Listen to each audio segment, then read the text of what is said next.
अरकान असम्बली पर हमला करके तमाम जमहूरी और कानूनी हदें पार कर दी गई।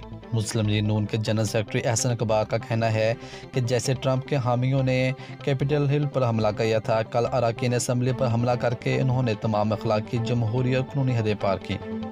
नारोवाल में मीडिया से गुफ्तगू करते हुए एहसन इकबाल का कहना था कि 2014 में इन्हीं जत्थों के साथ इमरान नियाजी ने पार्लियामेंट पर हमला किया था। चीफ जस्टिस ऑफ पाकिस्तान इस गुंडागर्दी का नोटिस लें।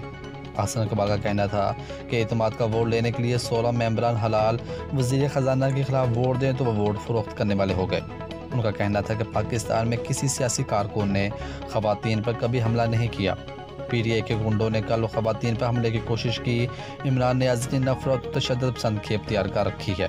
कल अरकान असम्बली पर हमला करके उन्होंने हदें पार की। एहसन इकबाल का मज़ीद कहना था कि मुझे अफसोस है इमरान नियाज़ी ने इसकी अभी तक मज़म्मत नहीं की। अखलाकियात के मुबल्लिग इमरान नियाज़ी भाषण दे रहे हैं, सियासत में पैसा नहीं चलना चाहिए। जिन अखलाकियात का दर्स दे रहे हैं वो इस पर कितना अमल कर रहे हैं। मज़ीद ख़बरों और तफसीलात के लिए देखते रहिए पासबान लाइव न्यूज़ HD। आप हमें फ़ेसबुक और YouTube पर भी फॉलो कर सकते हैं।